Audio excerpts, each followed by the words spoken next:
ہاں اس کو اختیار کرنا، جھک جانا۔ بتائیے آج ہم اس تناظر میں دیکھیں کہ کتنے لوگ ہیں جو کوئی گناہ کا کام کر رہے ہیں، اللہ کا حکم اگر کسی نے سنا ہے کہ اللہ نے اس کو حرام کیا، وہ چھوڑ دیتے ہیں، اس کے سامنے جھک جاتے ہیں۔ دو بھائیوں میں جھگڑا ہے، ہمارے یہاں دو بھائیوں میں جھگڑا ہے، ناراضگی ہے، سال ہا سال چل رہی ہے، بیچ کے لوگ سمجھا رہے ہیں، تھک جاتے ہیں۔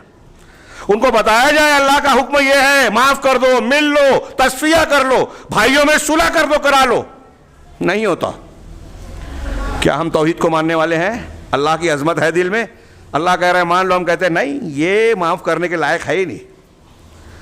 تو آپ کیا کہہ رہے ہو میں بڑا؟ ابلیس نے کہا تھا نا، بہت عبادت گزار تھا ابلیس، آپ جانتے ہیں نا، اللہ نے کہا سجدہ کرو آدم کو، ہاں کیسے میں کر سکتا ہوں، میں کیسے کروں اس کو سجدہ، تو نے اس کو مٹی سے بنایا، مجھے آگ سے، اللہ کا حکم یہ چھوڑ دیا، قرآن حدیث کہہ رہی ہے یہ اللہ کا حکم ہے، اور اپنا دماغ لگایا، عقل لگائی قرآن حدیث کے سامنے، اللہ کے حکم کے سامنے، رجیم ہو گیا، راندہ درگاہ ہو گیا۔ وجہ کیا بتائی اللہ تعالیٰ نے؟ ابا واستکبرا، اس نے انکار کیا اور تکبر کیا، گھمنڈ کیا۔ یہ تکبر انسان کو اللہ کی نافرمانی کی طرف لے جاتا ہے۔ آج ہم میں سے کتنے ہیں جو انا کے بت کے شکار ہیں، پجاری ہیں، میں مجھ کو بتائے گا، میں مانوں گا، میں جھکوں گا۔ ہاں اگر مومن ہے تو اللہ اور رسول کے سامنے جھکنا چاہیے، جو اللہ کے سامنے جھکتا ہے اللہ اس کو چھوٹا نہیں بڑا بناتا ہے، من تواضع للہ رفعہ اللہ، جو اللہ کے لیے جھکتا ہے چھوٹا بنتا ہے، اللہ اس کو اونچا بناتا ہے۔ یہ توحید۔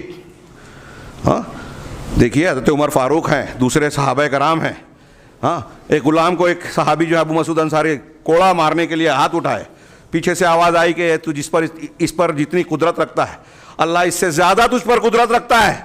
کوڑا ہاتھ سے چھوٹ گیا، پلٹے رسول اللہ صلی اللہ علیہ وسلم، اللہ کے رسول مجھ سے غلطی ہوئی، کیا کروں؟ میں اس کو اسی وقت آزاد کرتا ہوں، اسی وقت آزاد کرتا ہوں۔ یہ اللہ کا ڈر تھا، یہ توحید تھی۔ زنا ہو گیا معاذ اسلمی سے، غامدیہ عورت سے، اللہ کے رسول کے پاس آ کے خود کہہ رہے ہیں مجھ پر حد جاری کیجئے، گناہ کیا، موقع ملا کہ جاؤ بعد میں آنا، پھر آئے کہا اس خاتون نے۔ تھوڑی دیر کے لیے سوچئے ہم اور آپ اس کو کیا کہیں گے؟ بے وقوفی؟ نہیں، یہ ایمان ہے، یہ توحید پر اللہ کے رسول صلی اللہ علیہ وسلم نے اپنے قوم کی تربیت کی تھی۔ اسی توحید اور اللہ کی معرفت پر جب تربیت کی تو دنیا میں چھا گئے۔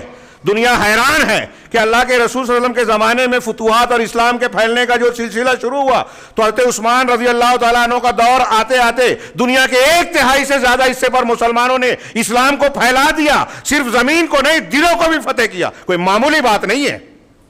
جب توحید کے ساتھ ہم زندگی گزاریں گے تو یہ فائدہ ہوگا، ہماری زندگی کے مسائل حل ہوں گے، گھروں میں سکون ہوگا، اختلافات کا حل ہوگا، اللہ غلبہ دے گا، دشمنوں کو ناکام بنائے گا، اللہ تبارک و تعالیٰ ان کی سازشوں کو توڑ دے گا، ان کے اندر اختلاف پیدا کرے گا، مسلمان چاہے تعداد میں کم ہو، غلبہ ان کا ہوگا۔